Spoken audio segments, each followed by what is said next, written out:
내려놓고 가야 할 것은 다 내려놓으시고 새해를 맞이할 수 있게 되기를 바랍니다. 아쉬움이나 미련이나 이런 것 더 이상 여러분들 꺼내어서 아쉬웠다, 이런 미련이 남는다, 이런 생각도 다 내려놓으시고 이제 완전히 새로운 마음으로 하나님께서 주시는 소망을 가지고 2024년 첫날을 시작하는 은혜가 여러분들의 있기를 주님의 이름으로 축원합니다.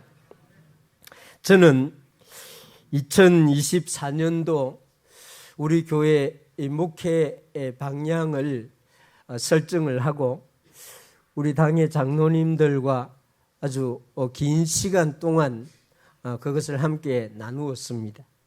그리고 1년 동안 제가 우리 교회의 과제들을 저 개인적으로 목회를 하면서 계속 답을 만들어가고 문제를 풀어가는 그런 것도 10가지 조항을 만들어서 저희 책상에 딱 이렇게 붙여놓았습니다. 우리 교회는 이 내년에 2024년도에 너는 나를 따르라 하는 오늘 이 본문, 읽은 본문에 나오는 이 말씀을 표로 1년 동안 이 말씀을 가지고 우리 교회가 한 주 한 주 나아가기를 원합니다. 이 교회가 이 목표하는 것은 3가지로 이렇게 정했습니다. 첫 번째는 제자 훈련을 하는 것입니다. 교회의 내적 성장을 추구하기 위해서 이 제자 훈련을 여러 가지 방식으로 할 것입니다. 그리고 또 두 번째 우리 교회가 추구할 것은 전도.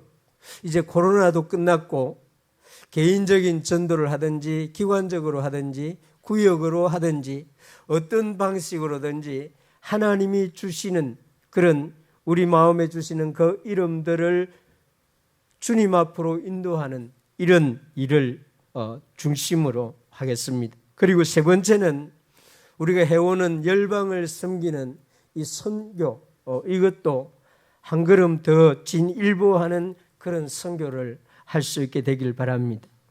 이 2024년도에 우리 교회의 모든 이런 제자훈련이나 전도나 선교나 이 중요한 주제의 틀은 예수님을 따르라는 이 표 안에서 이루어져야 될 것이다고 생각합니다. 이 주일학교도 구역도 남녀 전도회도 이 찬양 활동까지 이 제자훈련, 전도, 선교에 관한 이런 일들을 하면서 가장 중요한 것은 예수님을 따르면서 이 일들을 해야 하겠다 하는 것입니다. 그래서 표를 예수 그리스도를 따르자, 너는 나를 따르라 하는 이 표를 가지고 제자훈련, 경건의 훈련, 전도, 선교 이런 일들을 내일부터 해나가도록 하겠습니다. 그래서 오늘 우리가 함께 나누어야 될 오늘 아침이나 또 송구 영신 예배의 말씀은 너는 나를 따르라 하는 이 제목의 말씀을 가지고 함께 나누기를 원합니다. 너는 나를 따르라 하는 이 예수님의 말씀은 예수님이 제자를 부르실 때에 하신 말씀입니다. 예수님은 갈릴리 해변에서 그물을 던지고 있었던 시몬과 안드레에게 이 말을 했습니다.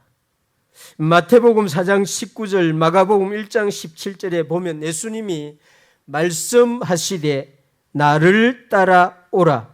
내가 너희를 사람을 낚는 어부가 되게 하리라. 이렇게 말씀했습니다. 물고기를 잡고 살아가던 사람에게 어느 날 예수님이 나를 따라오느라고 말씀합니다. 그리고 며칠 지나서 세관에 앉아서 일을 하고 있던 마태에게도 꼭 같은 말을 합니다. 나를 따르라고 말합니다. 돈을 쫓아서 돈을 추구하고 자기 양심을 좀 접어두고 돈을 더 많이 벌려고 힘을 쓰던 마태에게 나를 따라오라 이렇게 말씀했습니다. 물론 예수님께서 나를 따르라 하는 이 말씀의 의미는 이제 더 이상 물고기 잡는 일, 돈 버는 일 이런 것은 더 이상 하지 말고 나를 따르라 그런 말은 아닙니다. 어부가 있어야 되지요. 물고기를 잡는 사람이 없으면 우리 식탁에 생선이 없어집니다. 세관, 세무공무원이 있어야 됩니다. 그래야 우리 이 앞에 있는 도로공사도 할 수 있습니다. 터널도 이렇게 새로운 터널도 안민 터널도 만들 수가 있습니다. 이 세무공무원이 없으면은 이 나라의 수많은 일들을 할 수가 없습니다. 신실한 열심히 일하는 어부가 있어야 되고 열심히 정확하게 세금을 걷는 세무공무원이 있어야 됩니다. 그런데 예수님의 말씀은 어떤 일은 더 이상 해서 안 되고 나를 따르라 그런 말을 한 것은 아닙니다. 예수님은 이제 바라보아야 할 것, 추구해야 할 것, 진정한 인생의 목적을 바르게 알고 살아가야 된다는 것을 말해준 것이죠. 물고기를 따라 쫓아 살아가는 사람 되지 말고 예수님을 추구하면서 살아가는 사람이 되라. 돈을 따라서 매일 아침마다 돈이 어디에 있냐? 이번 달에 얼마나 더 돈을 벌 수 있느냐? 이런 돈을 추구하는 그런 삶을 살아가지 말고 오늘도 예수님이 나를 어디로 인도하실까? 그런 마음으로 살아가라. 이것이 나를 따르라 하신 예수님의 말씀인 것입니다. 모든 사람들이 다 선교사가 되면 좋겠지만은 사실 그렇게 될 수가 없습니다. 모든 사람이 다 목사가 전도자가 된다고 하면은 더 큰 문제가 생길 수도 있습니다. 모두가 다 세상의 일을 버리고 교회의 일만 한다고 하면 그것도 안 되는 일이죠. 하나님은 우리 각자에게 주시는 일이 있고 우리는 주님이 주시는 각자의 일을 해야 하는 것입니다. 우리 SFC 운동원 여러분들 나이에는 주식 그거 하면 안 됩니다. 제가 이게 신문에 보니까 기사에 보니까 요즘 고1, 고2, 고3이 교실에서 주식 앱을 틀어놓고 선생님은 수학 문제 풀고 있는데 자기는 주식 검색하고 있다는 그런 기사를 보았습니다. 하면 안 돼요. 몇 년만 더 기다렸다가 아예 대학교 경제학과를 가든지 경영학과를 가든지 가가지고 그런 일을 하세요. 이 기계를 잘 다루시는 분들은 창원에 많이 필요합니다. 기술자가 창원에 많이 있어야 돼요. 그래야 우리 가정도 우리 국가도 발전하는 것입니다. 하나님이 우리 각자에게 주신 은사 달란트는 그걸 충분하게 사용해야 됩니다.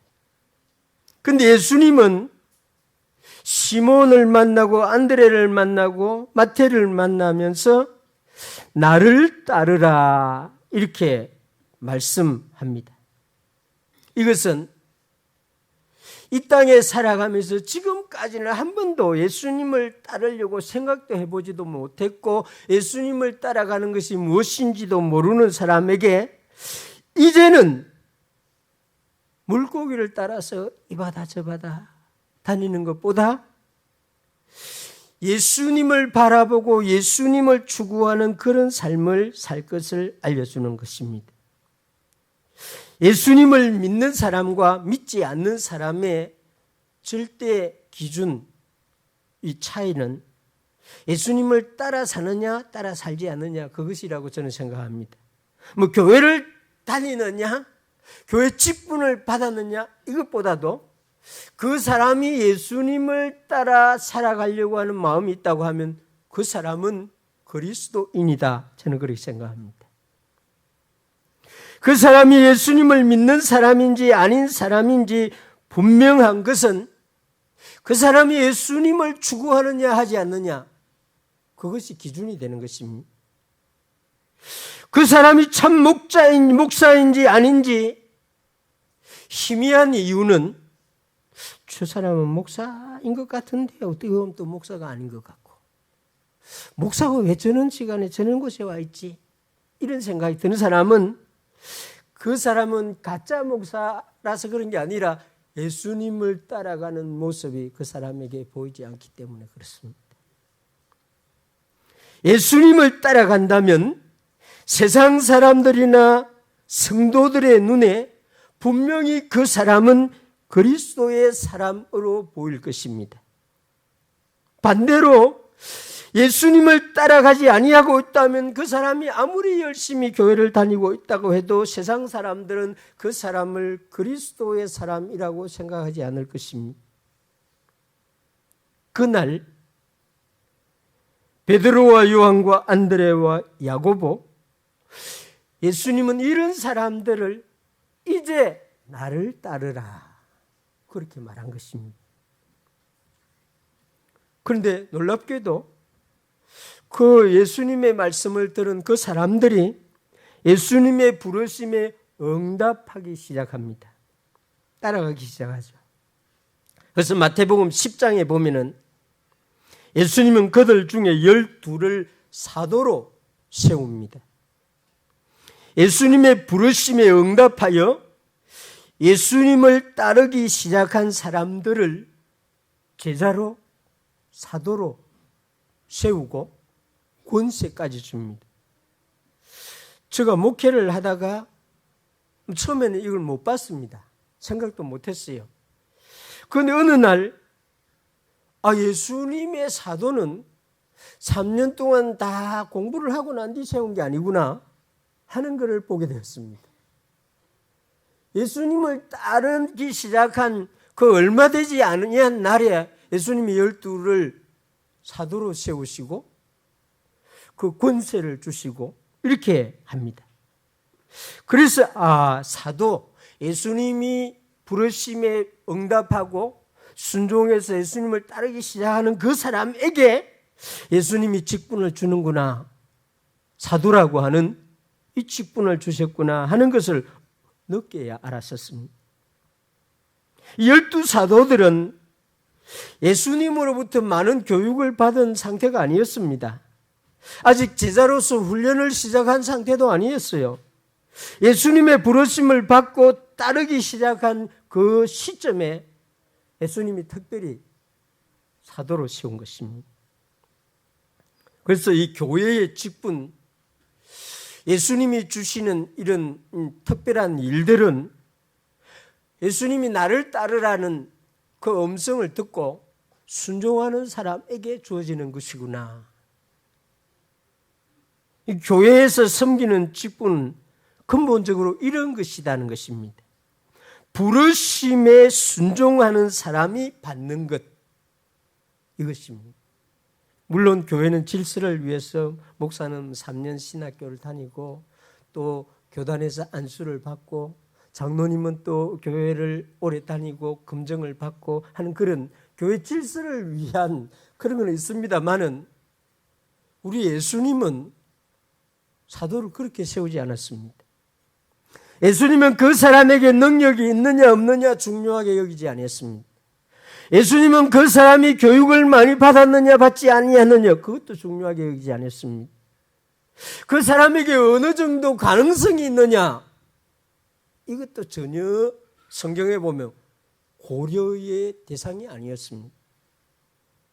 예수님이 고려한 것은 나를 따르라는 그 말씀을 듣고 그냥 따르는 사람을 사도로 세웠다는 것입니다. 순종하는 사람이 주님이 주시는 어떤 섬김의 직분을 받는다는 것이 12 사도들의 그 말씀에 분명하게 기록이 되어 있습니다. 예수님의 부르심에 순종함, 이것은 교회가 공식적으로 어떤 직분을 주지 않더라도 주님이 그 사람에게 하늘이 아는 그런 특별한 직분을 받을 수가 있다는 것입니다. 만약 2024년도에 오늘 이렇게 여기에 여러분들 직분이 없다고 서운해 하실 필요가 없습니다. 성령님이 여러분들 마음속에 감동을 주시면은 주님이 나를 부르시는구나, 내가 그 자리에 서야 되겠구나 하면 주님이 그 자리에서 섬김의 어떤 일을 주실 것입니다. 그것이 진정한 주님이 주시는 진정한 직분을 받는 것입니다. 우리 교회는 공식적으로 이렇게 교회 질서로 인해서 이런 직분 받는 것도 좋지만은 저는 개인적으로 예수님을 통해서 성령님을 통해서 그 부르심을 받고 개인적으로 그런 직분을 받는 것이 훨씬 더 낫다고 생각하는 사람입니다. 나를 따르라. 예수님은 전에 한 번도 생각해 보지 못한 사람에게 이제 나를 보고 내가 앞에 설 테니까 나를 보고 따라오느라. 그래서 베드로도 안드레도 야고보도 요한도 그날부터 누구를 추구해야 하는지, 자기 인생의 목표 걸어가는, 매일매일 걸어가는 방향이 어딘지를 알게 된 것입니다.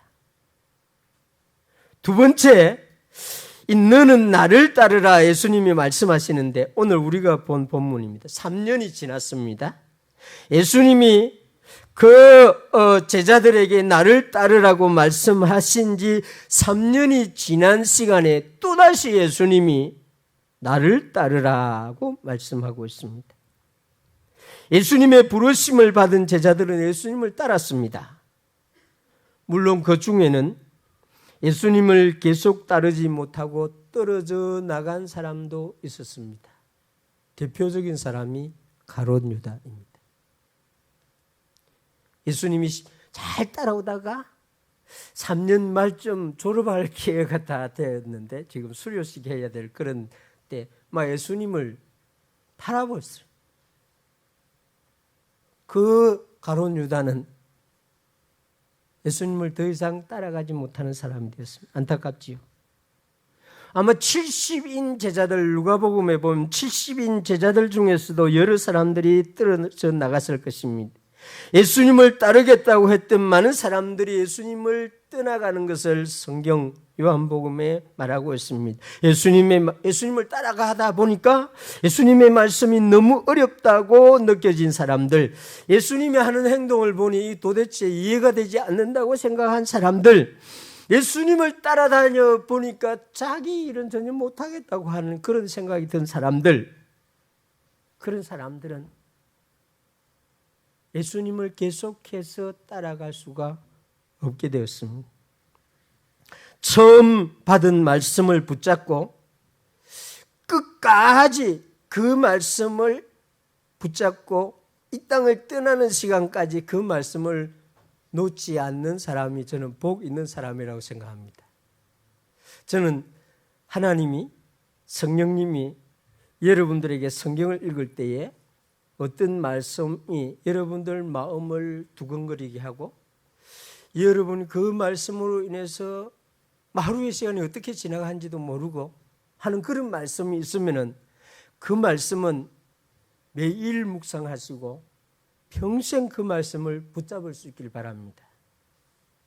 그 사람이 복 있는 사람입니다. 처음 받은 은혜를 버리지 아니하고 끝까지 겸손하게 낮은 마음으로 걸어가는 사람들, 그렇게 많지가 않습니다. 처음과 과정과 끝이 한결같은 그리스도인, 저는 우리 교회 모든 성도 여러분들이나 제가 그런 사람 되길 바랍니다. 어떤 위대하고 큰일 이런 것보다 저 사람은 어제도 오늘도 변함이 없구나. 주일이면 어김없이 다른 일을 하지 않냐고 교회를 가는구나. 저 사람은 나와 같이 식사하려고 앉으면 먼저 기도를 하는구나. 크고 위대한 일이 아니라도 그런 일을 변함없이 하는 사람, 저는 이런 사람이 예수님을 따라가는 사람이라고 생각합니다. 세월이 지나도 시대가 변해도 상황이 달라도 예수 그리스도를 따르는 한결같은 걸음으로 걸어가는 사람, 이 변화를 날마다 받아야만 걸어갈 수가 있습니다. 왜냐하면 세월은 우리를 변질시킵니다. 시대는 우리를 변질시켜요. 녹슬게 합니다. 우리 마음을. 우리 인격을 왜곡되게 만듭니다.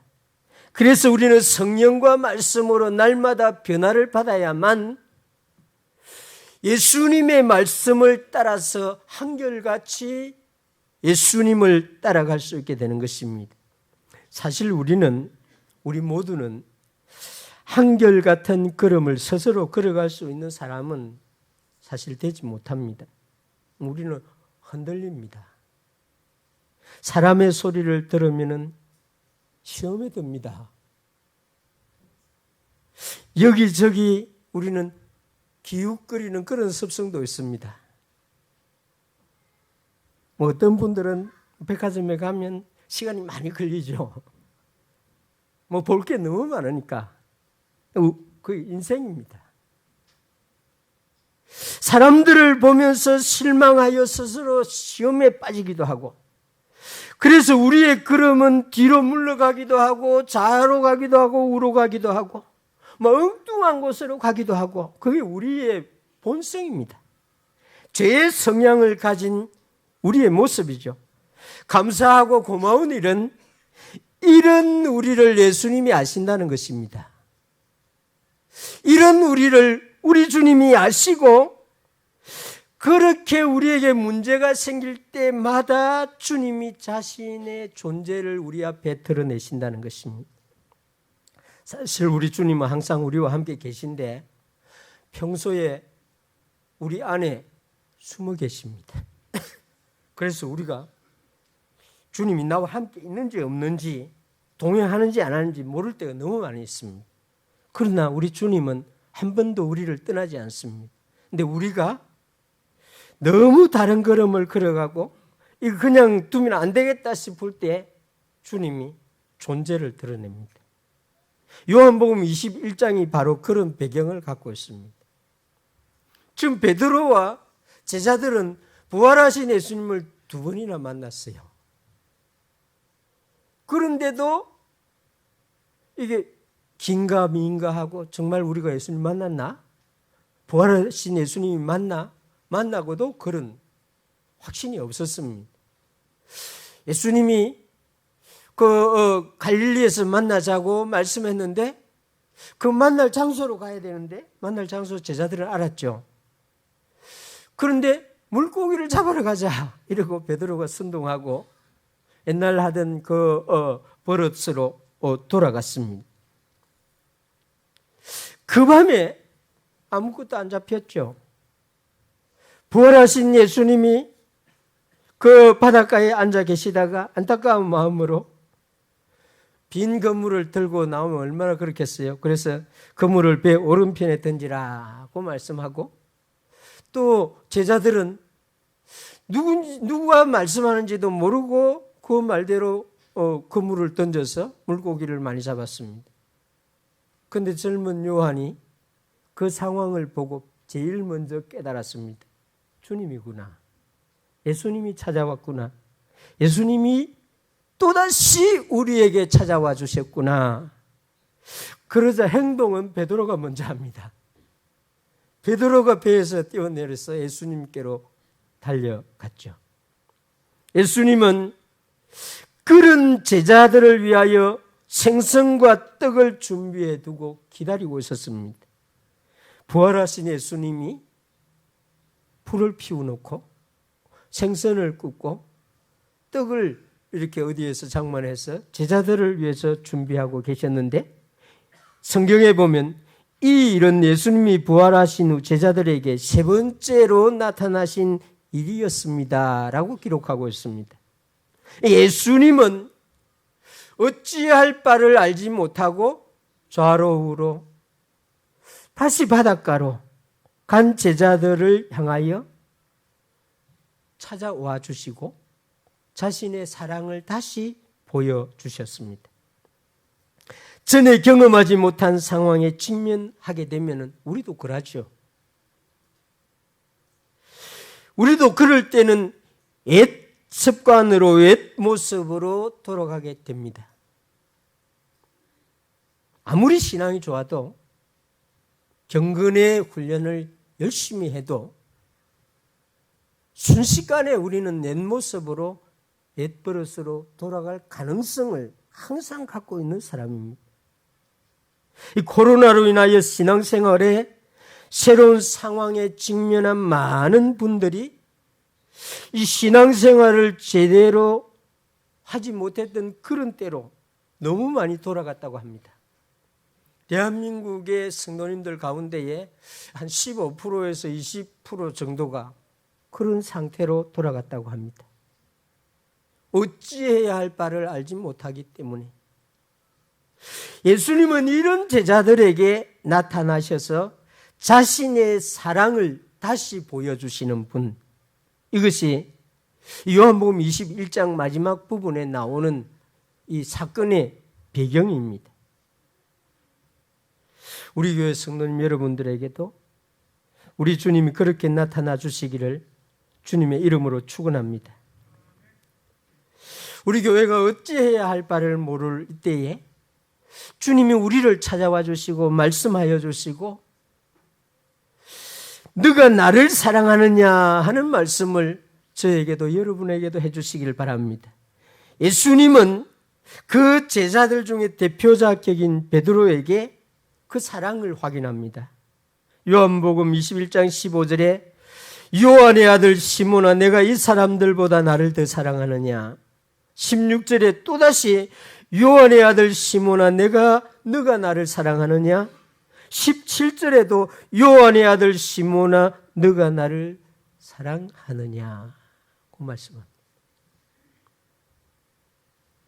예수님은 이 시몬의 이름을 이미 베드로라고 바꾸어 주셔서 예수님이 3년 동안 베드로를 데리고 다닐 때에 이름을 베드로라고 불렀습니다. 그런데 그날 아침에는 시몬의 요한의 아들 시몬아 이렇게 부르고 있습니다. 이 베드로가 옛날 모습으로 다시 돌아가서 예수님이 옛날 이름을 불러주어야 되겠다 이래서 불렀는지는 알 수가 없습니다. 그 마음에 예수님을 사랑하는 마음을 가지고 있는 사람이기 때문에 옛날 기억을 다시 상기시켜 주려고 요한의 아들 시몬아 이렇게 불렀는지도 알 수가 없습니다. 그런데 분명한 것은 베드로는 여전히 예수님을 사랑하고 있었다는 것입니다. 예수님은 지금 그 과거의 모습으로 돌아간 어부, 물고기를 잡는 사람으로 돌아간 그 베드로의 마음 속에 예수님을 사랑하는 마음이 여전히 있다는 것을 알고 그것을 지금 끄집어내는 그런 질문을 한 것입니다. 사랑을 확인하고자 한 것이죠. 아마 여러분들이 시험에 빠져 있으면은 여러분들이 영적인 완전히 그 침체 상태에 있을 때에 주님이 영으로 여러분들에게 찾아오면은 주님이 반드시 이와 같은 질문을 할 것입니다. 너는 나를 사랑하느냐? 물을 겁니다. 근데 여러분들은 사랑한다고 대답할 수 없을 거예요. 베드로 그랬습니다. 그러나 그 마음에는 예수님을 사랑하는 마음은 있었습니다. 비록 습관으로 잠시 돌아가고 예수님을 따르던 그 길을 잃어버렸지만은 예수님을 사랑하는 마음만큼은 그 마음 안에 남아 있었던 것이죠. 그런 제자에게 예수님이 너는 나를 따르라 다시 말씀해 줍니다. 예수님을 사랑하는 마음을 가진 사람이라면 어떻게 해야 하는가를 재확인시켜 주신 것이죠. 예수님을 사랑하는 마음을 가진 사람은 무엇을 추구해야 하는가를 다시 확인시켜 주신 것입니다. 너는 나를 따르라. 그것이 그 말입니다. 그게 예수님이 베드로를 처음 부를 때도, 시몬을 처음 부를 때도 너는 나를 따르라 했고, 3년이 지나고 지금 예수님이 이제 부활하시고 승천해야 될 그 시점에도 다른 말을 한 것이 아니고 너는 여전히 나를 따르라 이렇게 말씀한 것입니다. 예수님의 말씀은 간단하지만 명확한 것이죠. 복잡하지 아니하면서도 어떻게 무엇을 해야 할지를 분명하게 알려주는 말씀입니다. 목사는 복잡하게 말하지만 우리 예수님은 절대로 복잡하게 말하지 않습니다. 여러분들의 설교는 여러분들의 어려울 수 있지만 주님이 여러분들에게 말씀하는 것은 절대로 어렵게 말하지 않습니다. 간단하고 명료하게 말합니다. 너는 나를 따르라. 그렇습니다. 그 말을 들으면 어떻게 해야 되는지를 다 알게 됩니다. 저는 여러분과 제가 2024년도에 하나님이 저에게, 여러분에게 이 말씀을 주신다고 생각합니다. 사실 이 말씀은 제가 여름에 휴가 가서 저 진도에서 휴가 동안에 기도하다가 받은 말씀입니다. 바다를 바라보는데 너 뭐 보고 있냐? 나를 따르라. 그리고 기도하는데 너 교회도 나를 따르게 해라. 그랬어요. 그래서 2024년도에 이 휘장에 걸어야 될 말씀이 이거구나. 그때부터 계속 이 말씀을 묵상하고 있습니다. 아마 내년 설교의 모든 설교 내용은 너는 나를 따르라는 주제 안에 다 포함되는 말씀일 것입니다. 이미 거기에 다 준비가 되어 있습니다. 우리를 부르실 때에 예수님은 무엇을 하라 이렇게 말하지 않습니다. 어떤 일을 하라 요구하지 않습니다. 너는 나를 따르라고 말씀합니다. 예수님은 그 마음에 예수님을 사랑하는 마음을 여전히 갖고 있는 사람, 그렇지만은 방황하고 있는 사람, 어떻게 해야 할지를 하고 있는 그 사람에게도 예수님은 여전히 너는 나를 따르라고 말씀하신다는 것입니다. 예수님을 사랑하는 마음이 오직 예수님을 따라야 한다는 그 말씀으로 사랑하도록 하시는 것입니다. 2024년 예수님을 따라가는 해가 되기를 주님의 이름으로 축원합니다. 우리 SFC 운동원 여러분들 학교에 갈 때에 오늘 시험 잘 봐야지 이 생각보다 오늘 예수님을 따라서 학교에 가야지 이렇게 가시기 바랍니다. 직장에 가신 여러분들 오늘 직장에 가서 그 동료하고 어제 마음이 이렇게 상했는데 오늘 가서 풀어야지 이런 생각보다 예수님과 함께 직장에 가야지 이러면 공부도 해결되고 시험도 해결되고 사람들과의 관계도 해결되고 다 해결될 줄 믿습니다.